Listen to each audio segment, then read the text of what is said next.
சரவண ஜோதியே நமோ நம. வாழ்க வையகம், வாழ்க வளமுடன். அனைத்து தமிழ் நெஞ்சங்களுக்கும் கனிவான வணக்கங்கள்.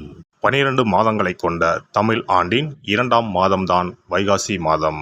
வைகாசி மாதத்தில் சூரியன் ரிஷபராசியில் பயணம் செய்வதால் ரிஷப மாதம் என்று அழைக்கப்படுகிறது. வைகாசி மாதத்தில் பல தெய்வ அவதாரங்கள் நிகழ்ந்ததாக கூறப்படுகிறது. வைகாசி பௌர்ணமி அன்று சிவபெருமான் நெற்றிக்கண்ணில் இருந்து 6 பொறிகளாக ஆறுமுக பெருமான் அவதாரம் எடுத்ததாக சொல்லப்படுகிறது. 6 தீப்பொறிகளும் 6 குழந்தைகளாக மாறி கார்த்திகை பெண்கள் கை தவழ்ந்த மாதமாக கருதப்படுகிறது. அப்படிப்பட்ட சிறப்புமிக்க வைகாசி மாதத்தில் 12 ராசிக்காரர்களுக்கு என்ன யோக பலன் கிடைக்கப் போகிறது என்று பார்க்கலாம். இம்மாத கிரகநிலை என பார்த்தால் மேசராசியில் புதன் பகவானும் சுக்கிர பகவானும் இணைந்துள்ளனர். ரிஷபராசியில் சூரிய பகவானும் குரு பகவானும் உள்ளனர். கன்னி ராசியில் கேது பகவானும், கும்பராசியில் சனி பகவானும், மீன ராசியில் செவ்வாய் பகவானுடன் ராகு பகவானும் உள்ளனர். சந்திர பகவான் கடகத்தில் ஆட்சி பலத்தோடு அமர்ந்திருக்க இந்த வைகாசி மாதம் துவங்குகிறது. இம்மாத கிரக பெயர்ச்சி என எடுத்துக்கொண்டால் வைகாசி மாதம் 6ஆம் தேதி, அதாவது மே மாதம் 19ஆம் தேதி அன்று சுக்கிர பகவான் ரிஷபராசியில் பெயர்ச்சியாகி ஆட்சி பலத்துடன் வலிமையாக இருக்கப் போகிறார். அதே போல வைகாசி மாதம் 18ஆம் தேதி, அதாவது மே மாதம் 31ஆம் தேதி புதன் பகவான் பெயர்ச்சியானது மேசத்தில் இருந்து ரிஷபத்திற்கு ஆகிறது.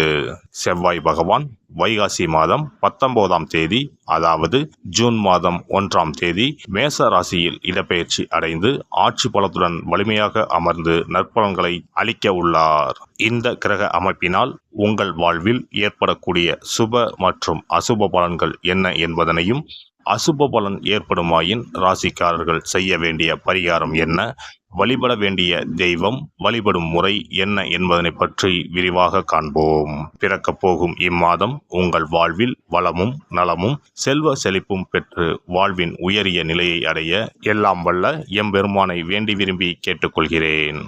எதிலும் நியாயமும் நேர்மையும் இருக்க வேண்டும் என்று எதிர்பார்க்கும் கும்பராசி அன்பர்களே, இந்த மாதம் சொன்ன சொல்லை காப்பாற்ற பாடுபட வேண்டியிருக்கும்.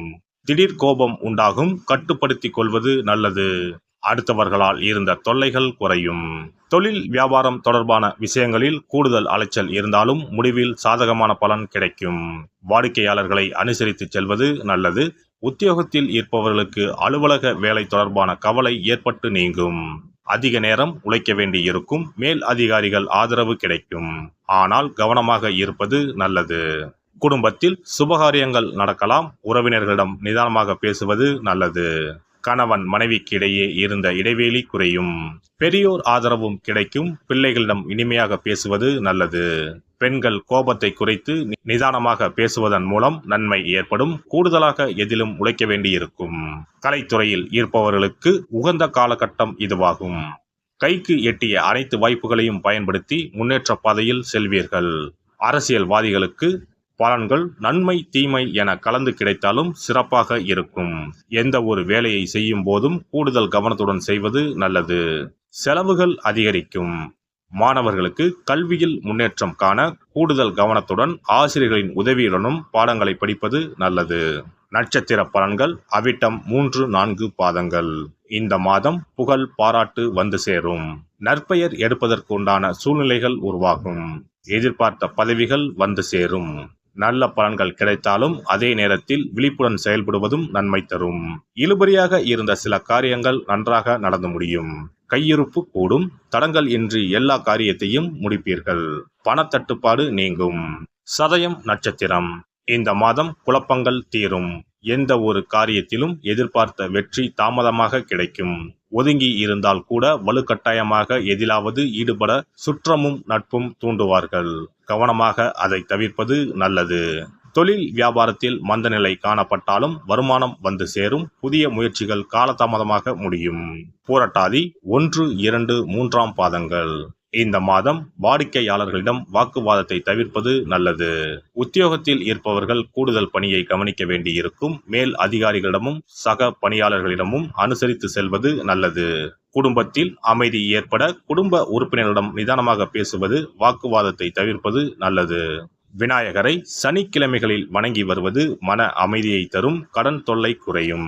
சிறப்பு தொகுப்பு. இனி வரவே வராது என நினைத்த பணம் திரும்பி வருவதற்கு இதை மட்டும் செய்தால் போதும். நாம் கஷ்டப்பட்டு சேர்த்த அல்லது சம்பாதித்த பணத்தை யாரையாவது நம்பியோ அல்லது அவர்களுக்கு உதவி செய்வதற்காகவோ கொடுத்து ஏமாந்து இருக்கலாம். அப்படி இழந்த பணத்தை திரும்ப இனி வரவே வராது என நினைத்த பணத்தை கூட சில எளிய தாந்திரீக பரிகாரங்களை முறையாக செய்தால் திரும்ப பெற முடியும். இழந்த சொத்து, இழந்த பணம் மற்றும் நகை ஆகியவற்றை திரும்ப வீடு தேடி வர வைப்பதற்கான எளிய பரிகார முறைகள் பற்றி இங்கே தெரிந்து கொள்வோம். இந்த 2 முறைகளில் எந்த முறை நமக்கு எளிமையானதோ அதை செய்து பயன்பெறலாம். வாங்கிய பணத்தை திருப்பி கொடுக்க முடியாமல் கடன் தொல்லையால் அவதிப்படுபவரைப் போல் பணத்தை கொடுத்துவிட்டு அதை திரும்பி வாங்க முடியாமல் தவிப்பவர்கள் அதிகம் இருக்கத்தான் செய்கிறார்கள். யாராவது அவசரம் என பண உதவி கேட்கும்போது நட்பின் அடிப்படையிலோ அல்லது இருக்கப்பட்ட சிலர் பணம் கொடுத்திருப்பார்கள். ஆனால் பணம் வாங்கிய நபரோ அந்த பணத்தை திருப்பி தராமல் இழுத்தடிக்கலாம். பணம் தர வேண்டிய நபருக்கு சூழ்நிலை காரணமாக பணம் வராமல் உங்களுக்கு திருப்பி தர முடியாமல் இருக்கலாம். அல்லது அந்த நபர் பணத்தை திருப்பி தரும் எண்ணமே இல்லாமல் இருக்கலாம். நீங்களும் பல முறை பணத்தை கேட்டு சலித்துவிட்டு இனி அந்த பணம் நமக்கு வரவே வராது என நினைத்து பணத்தை திருப்பி வாங்குவதற்கான முயற்சியை கூட கைவிட்டிருக்கலாம். இப்படி கொடுத்த பணம் திரும்பி வரவே வராது என நினைத்த பணத்தை உங்களிடம் பணம் வாங்கிய நபரே மனம் மாறி அவராக வந்து உங்களிடம் திருப்பி தருவதற்கு சில எளிய முறைகளை வீட்டிலேயே செய்தால் போதும். பரிகாரம் 1. கற்பூரம் ஒன்றை ஏற்றி அது எரியும் சுடரின் மீது இரும்பு கலந்த ஏதாவது ஒரு தட்டினை காட்ட வேண்டும். இப்படி காட்டும்போது அந்த தட்டில் கரி படலம் ஒன்று உருவாகும்.